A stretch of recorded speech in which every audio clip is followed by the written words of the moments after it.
Olá pessoal, que Deus abençoe a todos vocês. Vamos agora meditar em Êxodo capítulo 5. Nesta meditação, nós vamos ver o encontro de Moisés e Arão com Faraó, né, que era um monarca egípcio. E como foi esse encontro entre eles? Então vamos ler aqui a palavra de Deus. Depois disso, Moisés e Arão foram falar com Faraó e disseram: Assim diz o Senhor Deus de Israel: Deixe o meu povo ir para celebrar-me uma festa no deserto. Então, eu acho muito interessante aqui essa passagem, porque ele falou para Faraó, né, para que possamos celebrar uma festa no deserto. Então, aqui nós percebemos que o culto a Deus, né, deve ser uma festa, um lugar de festejo, de alegria, de regozijo, né, principalmente pela salvação que nós recebemos. Quando você continua na leitura desse livro de Êxodo, você vai notar que Deus ele usa a expressão para que me celebre uma festa. Mais para frente, ele vai falar para que me ofereça sacrifícios, né, para que o povo venha me adorar, prestar culto. Então você nota que sacrificar a Deus, celebrar um culto, uma festa, quer dizer, aos olhos de Deus são sinônimos. Então toda adoração, toda celebração, todo culto a Deus deve ser uma verdadeira festa para o povo de Deus. E nós falamos isso porque muitas das vezes, quando a gente vê os cristãos, né, na igreja, parece que eles estão indo para um lugar de tormento, de tristeza. Parece que tem uma bola de ferro amarrada nos pés, sendo que, na verdade, o culto a Deus deve ser uma verdadeira celebração, né? Uma celebração festiva, em agradecimento por tudo o que ele tem feito por nós. Então, vamos prosseguir, porque no versículo 2 vai vir a resposta, vai vir a réplica de Faraó. Ele começa fazendo um questionamento. Olha só, o Faraó respondeu: Quem é o Senhor para que eu lhe obedeça e deixe Israel sair? Não conheço o Senhor e não deixarei Israel sair. Olha só. Então, você percebe que a tônica desta pergunta, quem é o Senhor? E também a afirmação, não conheço o Senhor. Quer dizer, está baseada na crença dos egípcios de que Faraó era um deus. Os egípcios achavam e criam que o próprio Faraó era uma encarnação de um deus egípcio, né, chamado Horus. Eles consideravam o Faraó o Horus vivo, o Horus encarnado. Então, quando Moisés e Arão eles chegam para confrontar Faraó e para dar o mandato da parte de Deus, né, para Faraó, Faraó não aceita. Ele não aceita a ordem de um outro Deus, porque aos seus próprios olhos ele era o supremo Deus do Egito, a encarnação de Horus, o Deus Sol. Então ele não vai dar ouvidos à voz de qualquer outro Deus, principalmente de um povo, né, um povo que era seu escravo. Então ele afirma: não vou deixar Israel ir. Porque se Faraó obedecesse aquela ordem, ele estaria reconhecendo uma divindade superior a ele. E não era o que ele pretendia fazer. Então, não era de se esperar essa reação dele, já que ele se considerava a suprema divindade de todo o Egito. Aí o versículo 3 vai falar. Eles insistiram. O Deus dos Hebreus veio ao nosso encontro e agora permita-nos caminhar 3 dias no deserto para oferecer sacrifícios ao Senhor, o nosso Deus. Caso contrário, ele nos atingirá com pragas ou com a espada. Então, muito forte essa passagem, porque eles não se amedrontam diante da afirmativa, diante da pergunta de Faraó, né? Do desconhecimento de Faraó ou do desprezo de Faraó pelo Deus dos Hebreus. Então, eles vão afirmar: o Deus dos Hebreus, o nosso Deus, o Deus do nosso povo, que você está escravizando, ele veio ao nosso encontro. Quer dizer, isso é muito forte, porque isso significa que ele é um Deus pessoal.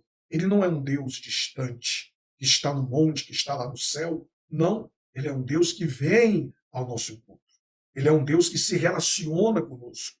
E Moisés ele começa aqui a dar uma pincelada sobre o que Deus faria caso o faraó continuasse com aquela teimosia, né, do seu coração, aquela dureza do seu coração. Tipo assim, se você, faraó, ficar recusando o mandado de Deus para você, né, o mandado do Senhor, o Deus dos Hebreus, olha, se você ficar se opondo, ele vai vir com peste, ele vai vir com espada. Então Moisés ele dá esse ultimato em Faraó.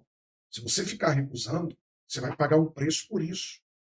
Então, aí continua a discussão, né? Continua a réplica, a tréplica de Moisés com Faraó, vai falar assim: o rei do Egito, porém, respondeu: Moisés e Arão, por que vocês estão fazendo o povo interromper as suas tarefas? Voltem ao trabalho. Disse também: essa gente na terra já é tão numerosa e vocês ainda os fazem parar de trabalhar. Quer dizer, é bem provável que o povo, né, o povo, os hebreus, eles estavam parados. Né? O povo todo parou de trabalhar para poder ver aquele confronto de Moisés com o faraó. Então o faraó olhava esse pedido de Moisés e Arão como uma desculpa para o povo não trabalhar. Tipo, como um subterfúgio para manter o povo longe do seu trabalho e assim prejudicar a produção do Egito. Então, quando Moisés e Arão olhavam, né, para o povo como um povo sofrido, oprimido, escravizado, que merecia a liberdade, né, uma liberdade que viria pelas mãos de Deus, Faraó já tinha outra visão. Ele olhava para o povo de Israel como uma ferramenta de trabalho. Porque o escravo na época bíblica, eles eram assim, eles eram apenas ferramentas de trabalho nas mãos do seu senhor. E agora, a partir desse diálogo, né, com o faraó, o que acontece? Nesse encontro de Moisés e Arão com o faraó vai dar uma ordem. Ele vai dar uma ordem, ele vai baixar um decreto que vai prejudicar o trabalho que já era penoso do povo de Israel. E um dos trabalhos do povo de Israel era fazer tijolos, tijolos para as construções. E uma das matérias-primas usadas para fazer os tijolos era a palha. Então o faraó, ele fornecia a palha para o povo, e o povo, com essa matéria-prima, de alguma forma, eles fabricavam tijolos. E faraó dá o seguinte decreto: olha, a partir de agora, não será dado mais ao povo a palha, para que eles façam os tijolos, né? Eles mesmos vão recolher a palha, eles vão atrás da palha, porque eles estão ociosos. Então, eles estão com a mente vazia, eles vão buscar a palha. E Faraó acabou com a vida do povo, né? Porque aumentando ainda a responsabilidade deles, que já era muito, já era penosa, já era assim, de um agravo terrível a condição deles. E quando o faraó tira a palha, a matéria-prima, e fala para eles se virarem, achar palha por todo o Egito, isso prejudicou 10 vezes mais o trabalho deles. O texto vai dizer para nós que eles saem pelo Egito tentando recolher a palha. Então pensa na cena. O povo saindo, procurando palha pelos cantos do Egito para poder fabricar tijolos, para poder entregar a mesma quantidade. E como resultado disso, olha o que aconteceu. Ao saírem da presença do faraó, encontraram-se com Moisés e Arão, que estavam à espera deles. E lhes disseram: Senhor, os examine e os julgue. Vocês atraíram o ódio do faraó e dos seus oficiais sobre nós. E lhes puseram nas mãos uma espada para que nos matem. Quer dizer, o povo de Israel não apenas vai se queixar a Faraó, mas depois se queixam a Moisés e Arão, os dois enviados para libertar o povo. Então, aos olhos do povo de Israel, eles não entendiam o que estava acontecendo. Eles, esses dois, tipo assim, eles acusaram Moisés e Arão, né? Eles, tipo assim, falaram: olha, tá vendo esses aí? Eles não estão aqui passando o que nós estamos passando, né? Esses dois aí falaram que são os nossos libertadores, que Deus os escolheu, que os enviou para nos libertar, mas a situação só está piorando. Faraó aumentou o nosso trabalho, Faraó aumentou a nossa carga, né? Ele não está dando mais palha para que possamos fazer os tijolos. Então esses dois aí, na verdade, não vieram para nos libertar coisa alguma, eles vieram foi para dar espada para Faraó nos matar. Então teve aquele alvoroço, aquela confusão toda, Pense se você estivesse no lugar de Moisés e de Arão. Né? Está te dando uma missão e, na verdade, ao invés das coisas melhorarem, estão só piorando.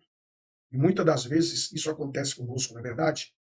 A gente aceita um chamado de Deus, aceitamos a obra de Deus, e quando decidimos viver uma vida de obediência a Deus, parece que as circunstâncias pioram. Você já passou por isso? Quando você para e pensa, meu Deus, eu estou no centro da tua vontade, eu estou querendo levar uma vida de obediência, mas parece que as coisas só pioram dia após dia. Era o que estava acontecendo com Moisés. E vai dizer aqui em Êxodo, capítulo 5, versículo 22, Moisés voltou-se para o Senhor e perguntou, Senhor, por que maltratastes este povo? Afinal, por que me enviastes? Desde que me dirigi a Faraó para falar em teu nome, ele tem maltratado este povo e tu, de modo algum, libertaste o teu povo. Quer dizer, o que Moisés foi fazer? Ele foi orar. Olha que atitude exemplar de Moisés, né? Quer dizer, era a atitude que todo líder tinha que ter. Quando o povo se queixa, quando o povo ele se queixar contra você, quando as pessoas vão se queixar, né?